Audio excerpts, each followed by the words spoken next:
gagalawin yung metro po ninyo. Okay. So, kung meron kayong tungkulin, syempre, meron din po kayong karapatan bilang member consumer owner. So, number 1 na karapatan ay ang karapatang bumoto.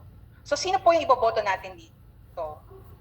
Yung mga board of directors. Kasi sila, meron silang term na 3 years. So, every 3 years kayong boboto. Okay?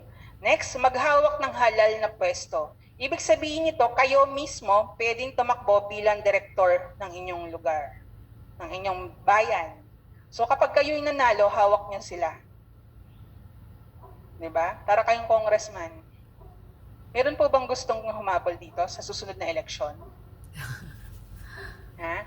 So, sa future, halimbawa, gusto nyo tumakbo. So, ang unang requirement natin dyan, dapat member kayo ng PENELCO. Yung electric bills nyo, lahat dapat bayad on time. At nakaka-attend kayo ng annual general membership assembly at least twice before the election. Yun.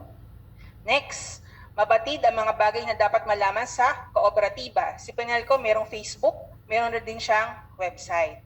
Yan. So sa mga OFWs natin or mga migrants natin sa ibang bansa, pwede nyo pong ma-monitor ang inyong electric bills sa ating website. Basta alamin nyo lamang po ang inyong account number. I-type nyo lang tapos makikita nyo na po yung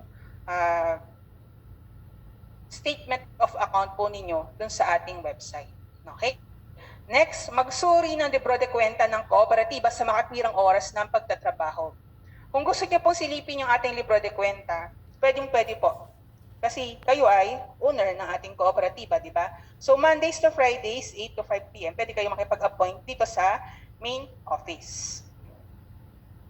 Okay, next, patakaran ng pagbabayad ng inyong electric